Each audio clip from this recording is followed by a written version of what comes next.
Hello, everyone, and welcome to this as I just got back from Toronto and the Conor McGregor Floyd Mayweather Part 2 of their World Tour for their press conference series before their big fight August 26th on pay-per-view from Showtime in Las Vegas, where the fight will be. And gotta say, first of all, what an experience to go to.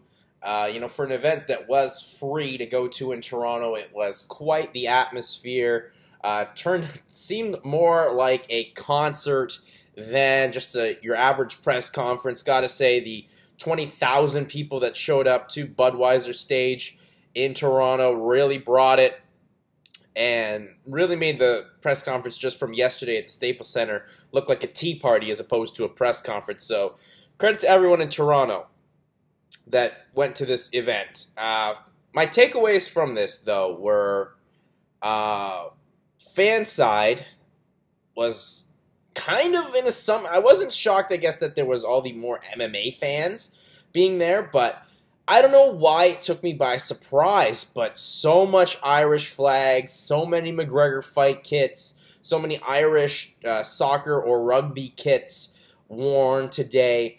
I mean, you could really tell it was a 99.9% pro Conor McGregor crowd, and very few TMT Floyd Mayweather fans in this crowd, which, I mean, you may expect with MMA being the bigger sport right now than boxing, but, you know, it is a boxing fight after all, so I was shocked to hear a lot of people's take that they think Conor's going to win this fight, whether it's going to be in the fourth round or even first. Some of the takes I took, which some people made themselves really look silly, proving they're just true casual fans coming to an event more than anything. But that's also what Toronto is. It's an event-type city, so anything. But to the press conference itself, I thought this press conference, as I said off the top, was sensational. Literally, both McGregor and Mayweather absolutely rocked it. I felt Floyd took the first press conference at the Staples Center, but here in Toronto, you easily gotta give it to Conor McGregor. Making comments on the fact that he actually had a mic that worked, unlike what happened yesterday in Los Angeles.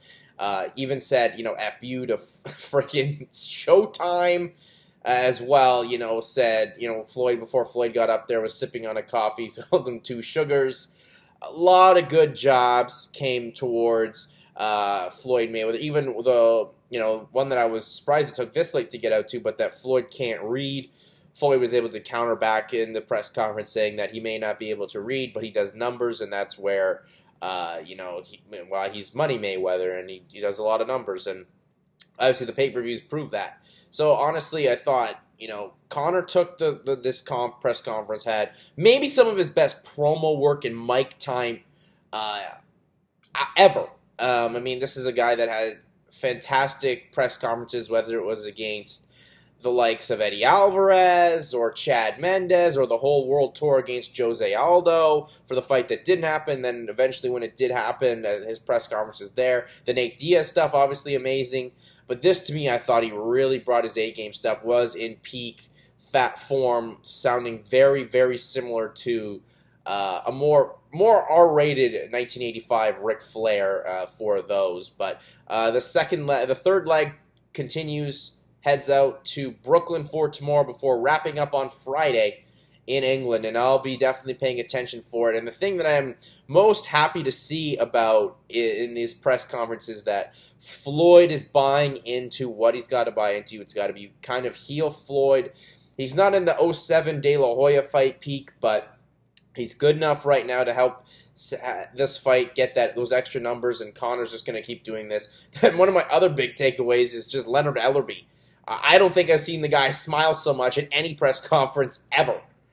This guy just keeps smiling, realizing at the end of the day, he's going to be laughing, and laughing all the way to the bank. So that's going to wrap it up for this video. I'm going to say peace out. Have a good one, everyone.